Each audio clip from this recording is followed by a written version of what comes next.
दोस्तों, मैं अंजनी कुमार अपने YouTube channel trade with Anjani में एक बार पुनः एक नई जानकारी, एक नई अपडेट, एक नई एनालिसिस के साथ आप लोगों के सामने उपस्थित हूं और अपने चैनल में आप लोगों का हार्दिक स्वागत करता हूं, अभिनंदन करता हूं। दोस्तों, आगे बढ़ने से पहले डिस्क्लेमर पढ़ के ही आगे बढ़ें ताकि कोई कंफ्यूजन ना हो।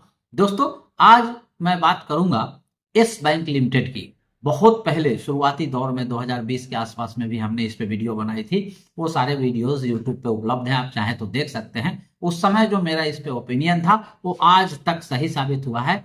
पिछले 5 साल में कंपनी का परफॉर्मेंस जो है लगभग 5% का रिटर्न दिया है। जी हाँ, 5% का, लगभग 24 रुपए के आसपास में उस समय हमने इसमें से एग्जिट की सलाह दी थी। उस समय कंपनी का रीस्ट्रक्चरिंग चल रहा था, रिकैपिटलाइजेशन चल रहा था 2020 में।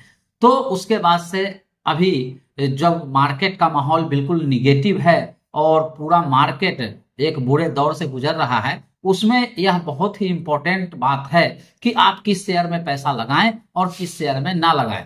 शेयर तो सारे सस्ते मिल रहे हैं, तो ऐसे कंडीशन में आवश्यकता होती है कि आप अच्छे फंडामेंटल, अच्छे वैल्यू स्टॉक्स में पैसा लगाएं, ना कि कहीं भी लो वैल्यू स्टॉक्स में या खराब फंडामेंटल में पैसा लगा दें। क्योंकि आज के डेट में आपको अच्छे फंडामेंटल के शेयर काफी सस्ते मिल रहे हैं, तो निश्चित रूप से उसी में पैसा लगाना चाहिए। इसी के लिए मैंने इस बैंक पे अपना व्यू लेके आया हूं। इसके लिए आवश्यकता है कि वीडियो के अंत तक आप लोग बने रहें। दोस्तों, yes bank limited private sector की एक लीडिंग बैंक है और यह बैंकिंग के लगभग हर सेगमेंट में काम करती है।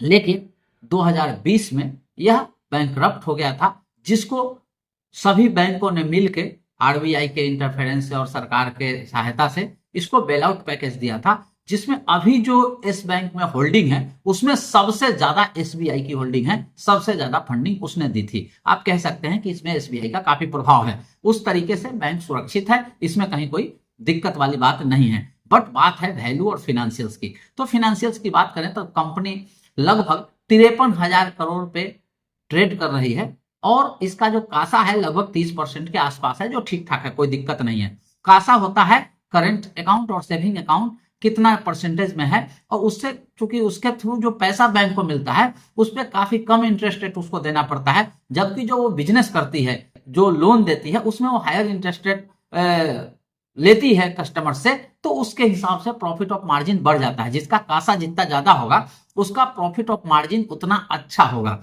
तो कासा इसका 30% ठीक ठाक है। कंपनी का फेस वैल्यू 2 रुपया है, बुक वैल्यू लगभग 15 रुपया के आसपास है और कंपनी लगभग 16 रुपया 80 पैसा पे क्लोज हुआ है इसका शेयर। जो 52 वीक हाई लो की बात करें तो 28.50 इसका हाई है और 16 रुपया 12 पैसा के आसपास लो है, अर्थात 52 वीक लो के आसपास ही कंपनी ट्रेड कर रही है। कंपनी का पी 25 के आसपास है। जी हाँ, 25 के पी मल्टीपल पे काम कर रही है। अगर इसका 1 ईयर का परफॉर्मेंस देखें तो -29% के आसपास इसने रिटर्न दिया है निगेटिव। 2 साल में लगभग फ्लैट है, 3 साल में लगभग 33% का पॉजिटिव रिटर्न दिया है और 5 साल में देखेंगे तो लगभग 5% का पॉजिटिव रिटर्न दिया है। अर्थात अगर 5 साल पहले किसी ने इसमें पैसा लगाया होता तो उसका लगभग पैसा वहीं पे होगा, कोई वृद्धि नहीं होगी। और अगर उसको इन्फ्लेशन से आप कोरिलेट करेंगे तो आपको पता चलेगा कि उसका पैसा निगेटिव में चला गया है। इसमें एफआईआई की होल्डिंग 26.74% के आसपास है, जिसमें एफआईआई ने थोड़ी सी सेलिंग करी है। डीआईआई की होल्डिंग 38.85% के आसपास है और दोनों मिलके अपना स्टेबल कंडीशन लगभग बनाए हुए हैं। लेकिन लंबे समय में देखें तो धीरे धीरे डीआईआई और एफआईआई अपनी होल्डिंग कम करते रहे हैं। अब मैं बात करता हूं दूसरे अवेलेबल बैंक की। इनसे तुलना करेंगे थोड़ी देर में कि कहां निवेश करना चाहिए। तो दोस्तों, इस बैंक का तो आप पता चल गया, पी 25 है और नेट एनपीए जो है, नेट एनपीए की बात करेंगे सिर्फ 0.6% के आसपास है और इसका 5 ईयर रिटर्न लगभग 4.5% के आसपास है। दूसरी बैंक है सिटी यूनियन बैंक। इसका पी 10 के पी मल्टीपल पे है और इसका जो नेट एनपीए है 1.97 है, थोड़ा ज्यादा है, तो इसके लिए ध्यान रखें। जम्मू कश्मीर बैंक, इसका पी 4.9598 के आसपास में है और इसका जो नेट एनपीए है 0.79 के आसपास है, लगभग इस बैंक के बराबर ही नेट एनपीए है और मात्र 5 के पी मल्टीपल पे मिल रहा है जम्मू कश्मीर बैंक। और यह 5 साल में लगभग 437% का रिटर्न दिया है। जी हाँ दोस्तों, 437% का। उसके बाद देश की सबसे बड़ी सरकारी बैंक एसबीआई बैंक है, जिसका पी मल्टीपल मात्र 9 के आसपास है और इसका भी नेट एनपीए मात्र 0.57 के आसपास है। इसने भी पिछले 5 साल में 170% रिटर्न दिया है। जी हाँ, 170%। उसके बाद प्राइवेट सेक्टर की बहुत बड़ी बैंक आईसीआईसीआई बैंक, इसका पी मल्टीपल थोड़ा महंगा है, 19 के आसपास है और इसका नेट एनपीए जो है 0.45 के आसपास है। इसने भी लगभग 149% का रिटर्न दिया है। यूनियन बैंक, इसका पी 5.5 के आसपास है, नेट एनपीए थोड़ा ज्यादा है, इसका 1% के आसपास है। इसने भी पिछले 5 साल में 220% का रिटर्न दिया है।